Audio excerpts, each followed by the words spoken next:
मुज़ाकरात ख़त्म हो चुके हैं। जंग इंतहाई ख़तरनाक मोड़ तक पहुँच चुकी है। ईरान के ऊपर आज रात एक मरतबा फिर शदीद किस्म की बमबारी की जाएगी।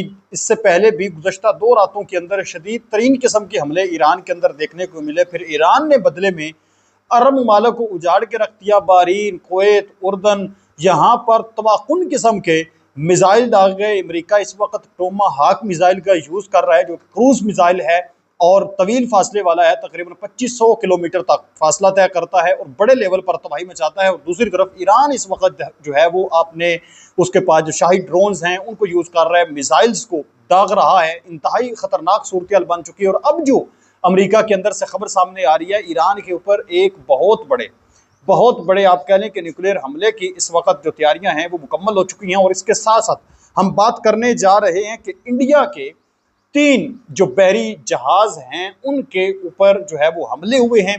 क्या ये जो 3 बहरी जहाज जिनके अंदर इंडिया के लोग मौजूद थे, इंडियन शहरी हलाक भी हुए हैं जो उसके अंदर मौजूद थे, क्या इन तीनों जहाज़ों का ताल्लुक, बहरी शिप्स का ताल्लुक बराह रास्त इंडिया के साथ था या किस ममालिक के थे? और अमेरिका की जानब से इनके ऊपर अटैक किया गया या फिर ईरान की जानब से इनके ऊपर अटैक किया गया है? मोदी की कमर इस चीज़ ने तोड़ के रख दी है। मुकम्मल डिटेल्स जानने से पहले आप लोगों से गुजारिश है, अगर आप इस चैनल पर नए हैं तो इसको लाजमी सब्सक्राइब कर लें। आप लोग हमारा यूट्यूब चैनल और फेसबुक पेज देख रहे हैं। मैं आपका मेज़बान गुलाम मुस्तफ़ा हूँ। सबसे पहले नाज़रीन कराम, आज जो तारीख है वो नोट आप फरमा लें। आज 11 जून है, साल 2026 है और जुमेरात का दिन है।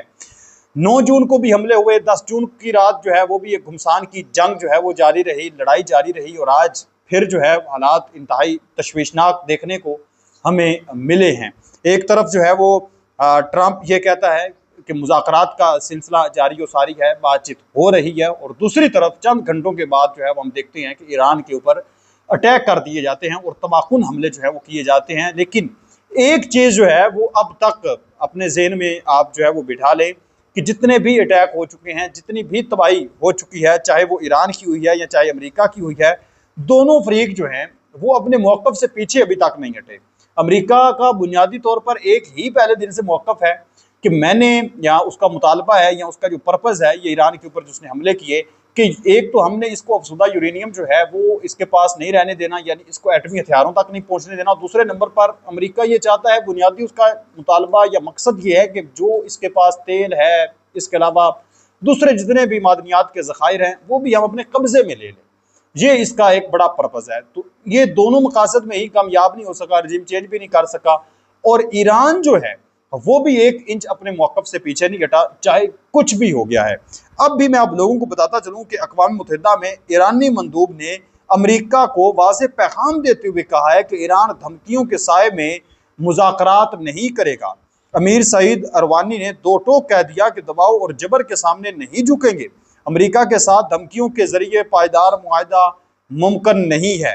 ईरानी मंदूब ने वाज़ेह कर दिया कि ताकत और खौफ की पॉलिसी से मसाइल हल नहीं होते। पहले दिन से 28 दिसंबर 2025 को ये वहाँ पर नाज़रीन मोहतरम ईरान के अंदर जब एक धरनों का सिलसिला, एक प्रोटेस्ट का सिलसिला शुरू हुआ था, फिर ट्रंप ने धमकियाँ देना शुरू कर दी, फिर हमले भी किए, फिर 28 फरवरी वाले दिन हमले किए।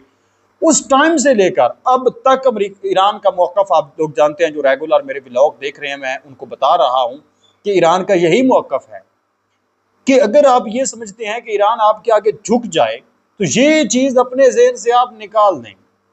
ताल्लुकात कायम रह सकते हैं, बातचीत कायम रह सकती है सिर्फ और सिर्फ इज्जत की बुनियाद पर, एहतराम की बुनियाद पर। ऐसा नहीं हो सकता कि आप जो है वो हमारे ऊपर हुक्म चलाएं तो हम आपका हुक्म की फरमा बरदारी करने वाले नहीं हैं।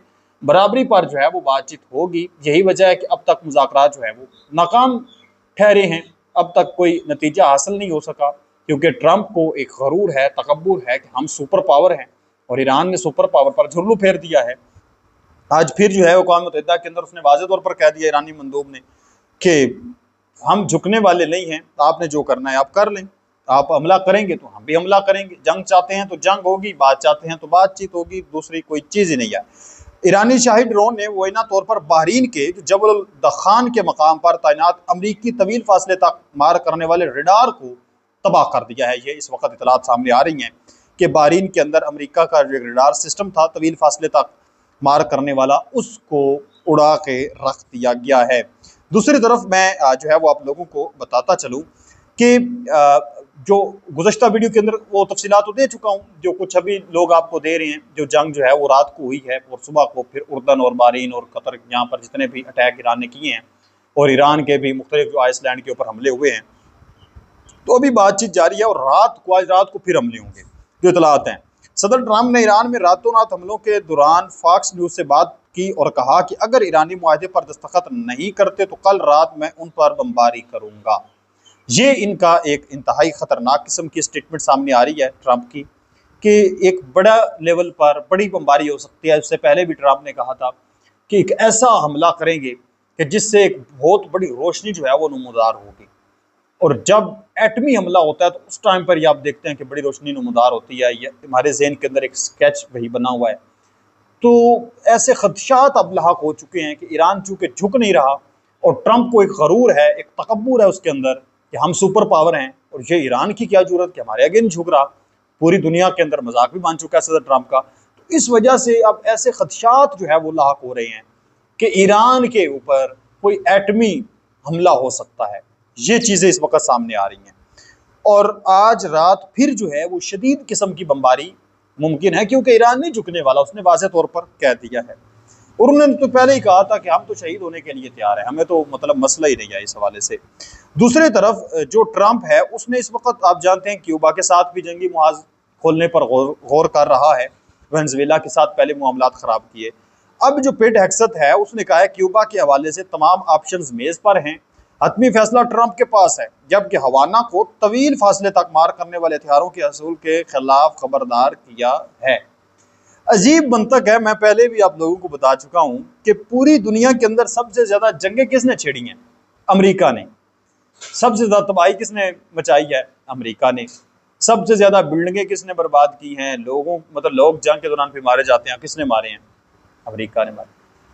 और नुकसान ये छोटे छोटे ममालिक हैं, क्यूबा के, वेनेजुएला के, फिर इधर मशरक़ वस्ता के अंदर ईरान हो गया, इराक, शाम, अफगानिस्तान, लिबिया। एक लोगों के ज़हन के अंदर माइंड सेट ऐसा बना दिया इन्होंने, इनके मीडिया चैनल्स ने, कि ख़तरा इन ममालिक से है। जंग ये छेड़ते हैं, मिसाइल ये फेंकते हैं और ख़तरा जो है वो इनसे है जो मिसाइल खाने वाले हैं। तो ये ज़हन साजी इस वक्त कर दी गई है। अब क्यूबा जो है वो लॉन्ग रेंज वाले मिसाइल नहीं रख सकता, उससे ख़तरा है। ईरान एटमी तैयार नहीं रख सकता, उससे ख़तरा है। रूस की जानब से क्या स्टेटमेंट सामने आई थी? रूस की जानब से उनके ऑफिशियल्स ने स्टेटमेंट जारी की कि एटमी हथियार होना बेहद ज़रूरी है। उसने कहा कि अगर नॉर्थ कोरिया के पास एटमी हथियार ना होते तो उसका भी हाल वही अब तक हो चुका होता जो वेनेजुएला का हुआ है, या जो लुबनान का हुआ है, या जो अफगानिस्तान का हुआ है। उसके ऊपर भी हमला ये ट्रंप ने कर देना था। ये सिर्फ इस वजह से उसके ऊपर हमला नहीं हो सका जो उसके पास एटमी हथियार मौजूद है, तो ईरान के पास एटमी हथियार होना ज़रूरी है। उन्होंने एक वाज़ेह चीज़ कही कि जिसके पास एटमी हथियार होंगे वो तो उसकी, आप कह लें कि उसकी हिफाजत की ज़मानत है, वो किसी के लिए ख़तरा नहीं है। अगर नहीं है तो फिर ख़तरा है। इसके साथ साथ जो 3 नाज़रीन कराम बहरी जहाज़ हैं इंडिया से मंसूब किए जा रहे हैं कि इंडिया के तबाह हुए हैं, तो ऐसी चीज़ नहीं है। ये चीज़ आप याद रखें, ये इंडिया के बहरी जहाज़ नहीं थे। इंडियन अमला इनके अंदर मौजूद था, इंडियन के लोग इनको ऑपरेट कर रहे थे, चला रहे थे। लेकिन ये तीनों जहाज़ इंडिया के नहीं थे, लेकिन चूँकि इंडियन की शहरी मौजूद थे और इंडिया के लोग मारे गए हैं, इस वजह से हंगामा बरपा हो रहा है और सोशल मीडिया पर लिखा जा रहा है कि भारत के जहाज़ थे। अच्छा, ये 3 जहाज़ कौन कौन से थे? इनके अंदर MT जलवीर जो है वो जहाज़ है, जो कि गोइनिया बिशु फ्लैग वाला है, असफाल्ट टैंकर है। ये एक ओमान के जो शिनास पोर्ट के करीब इसके ऊपर हमला हुआ है, जहाज़ में आग लग गई, इंजन रूम और फनल एरिया के अंदर आग लगी और तबाह हो गया। 20 से 24 इंडियन क्रू इसके अंदर सवाल थे। ओमानी नेवी ने उन्हें रेस्क्यू किया और तमाम अमले को महफूज तरीके के साथ बचा लिया। इनके ऊपर अटैक हुआ। अब जो है वो ये हमला USA की कार्रवाइयों यानी अमेरिका की जानब से इसके ऊपर हमला किया गया।